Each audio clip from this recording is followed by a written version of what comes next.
नमस्ते। कहानियाँ दिल की में आपका एक बार फिर से स्वागत है।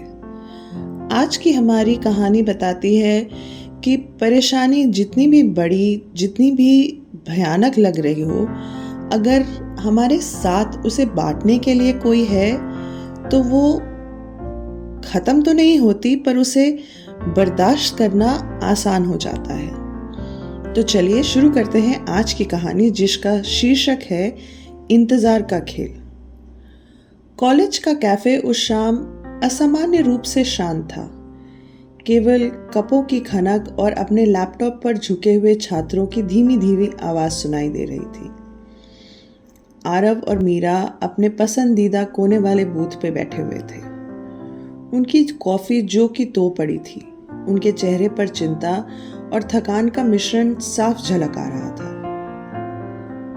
दोनों अंतिम वर्ष के रिसर्च के स्टूडेंट्स थे और आज वो दिन था जिसके लिए उन्होंने इतनी मेहनत की थी। शाम तक समिति यह घोषणा करने वाली थी कि उनके थीसिस प्रोजेक्ट को मंजूरी मिलेगी या संशोधनों के लिए वापस भेजा जाएगा। एक ऐसी प्रक्रिया जो उनके ग्रेजुएशन में देरी कर सकती थी। तो यही है, आरव ने कहा, अपनी उंगलियां मेज पर घबराहट के साथ थपथपाते हुए। आज रात तक हमें पता चल जाएगा कि हम कितने प्रतिभाशाली और कितने विफल इंसान हैं। मीरा हंसी। अपने लिए बोलो, मुझे तो पहले से ही असफलता महसूस हो रही है। तुम्हें पता है मैंने उस एब्स्ट्रैक्ट को कितनी बार लिखा? ऐसा लग रहा था जैसे मेरे दिमाग ने ही हड़ताल कर दी हो। चलो चलो, आरव ने पीछे झुकते हुए कहा और अपना आत्मविश्वास जताने की कोशिश की। तुम्हारा प्रोजेक्ट जो रिन्यूएबल एनर्जी पर है काफी मजबूत है।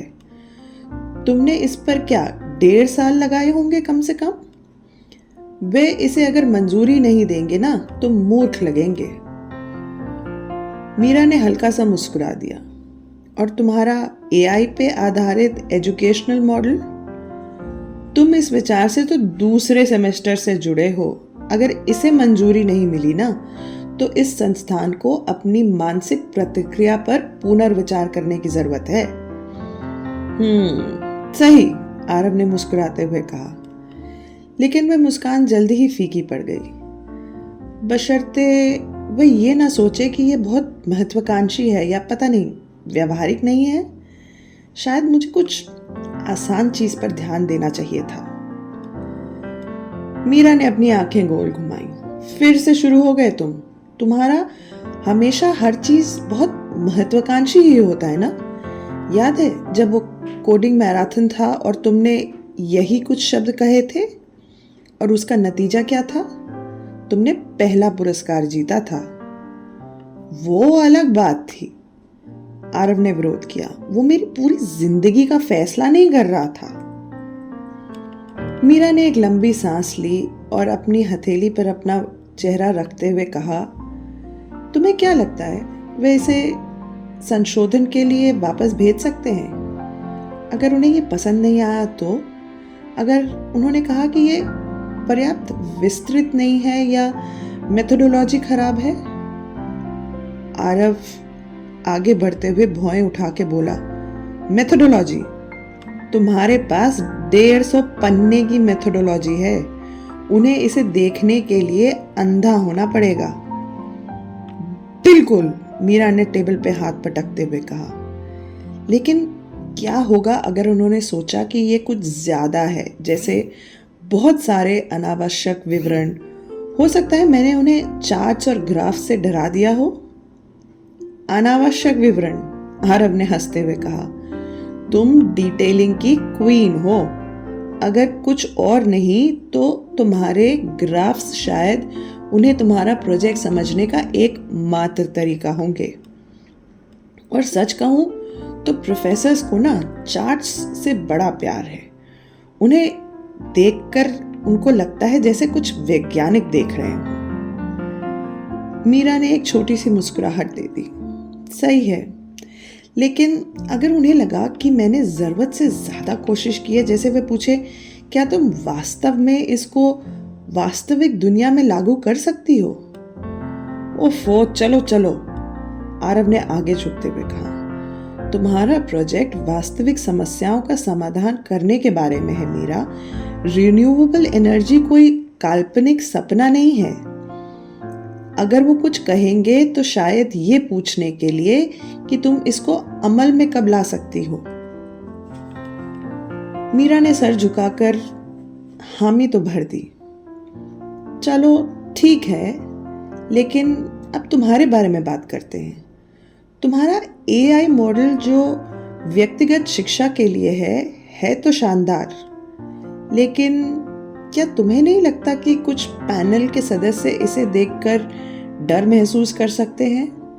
जैसे ये लड़का सोचता है कि ये शिक्षा प्रणाली में क्रांति ला सकता है। आरव एकदम चौंक गया। ये सिला है मेरा तुम्हारा प्रोत्साहन करने का? तुम्हारा कहने का मतलब क्या है कि वे इसको अस्वीकार कर देंगे क्योंकि ये बहुत अच्छा है?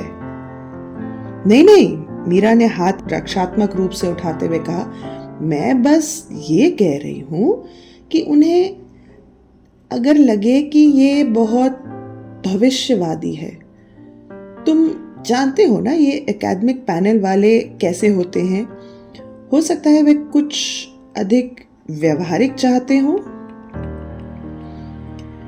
आरव ने अपना सर पीटते हुए कहा, अद्भुत। अब मैं डॉक्टर मेनन को मुझे घूरते हुए देख रहा हूं और वह कह रहे हैं यह कोई साइंस फिक्शन सम्मेलन नहीं है श्रीमान आरव। उसने अपना माथा हिलाते हुए कहा, मैंने एआई क्यों चुना?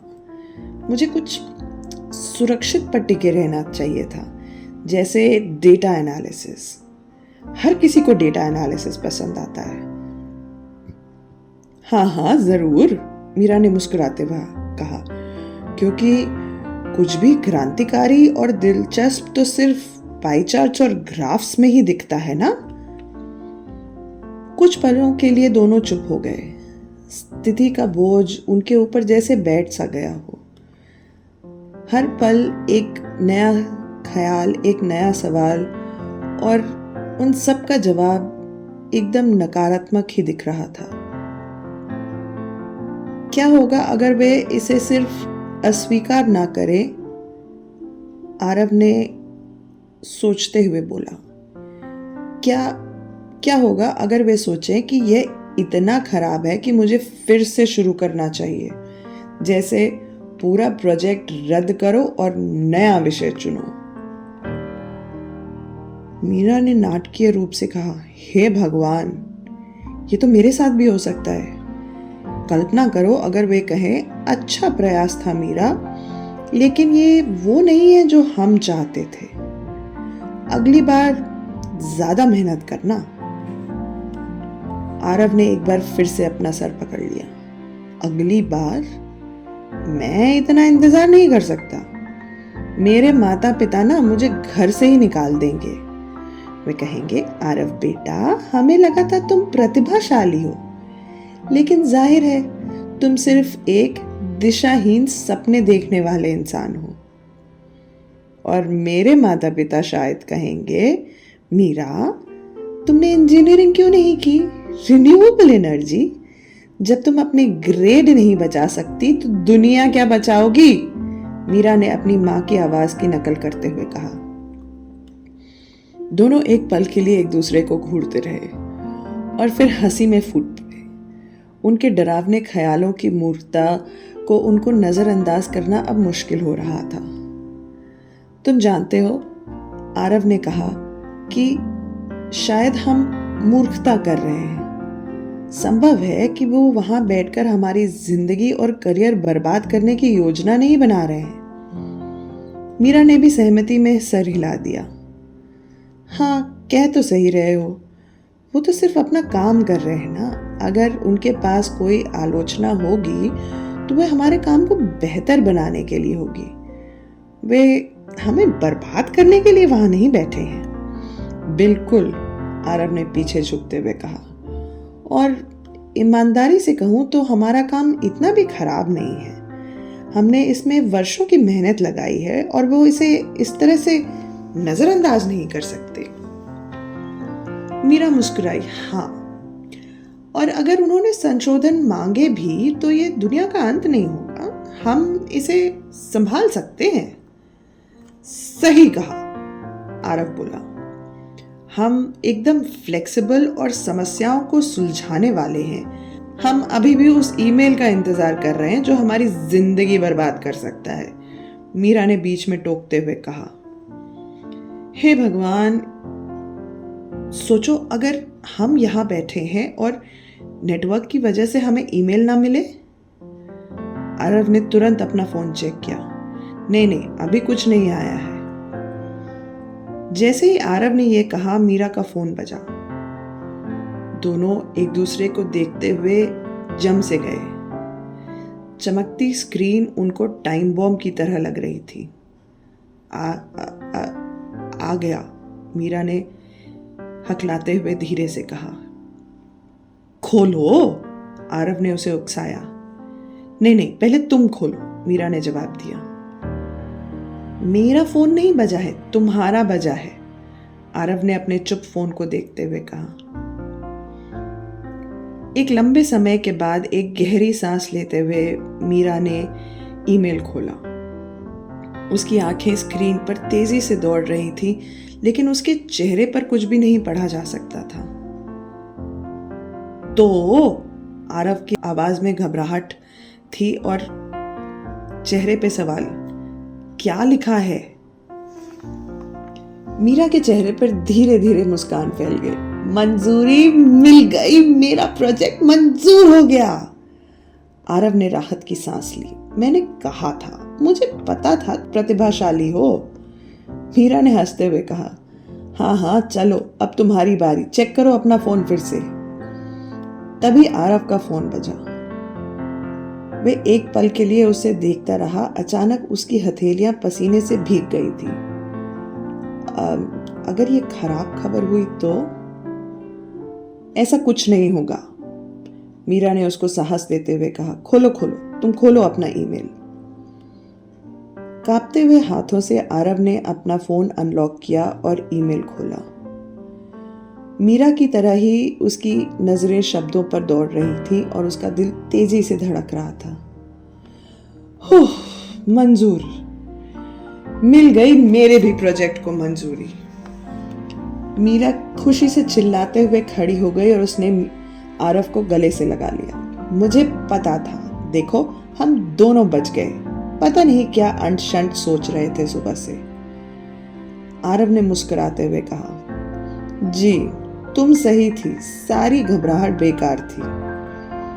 शायद बेकार नहीं, मीरा ने चिढ़ाते हुए कहा। इसने हमें कुछ मजेदार कल्पनाएं तो दी।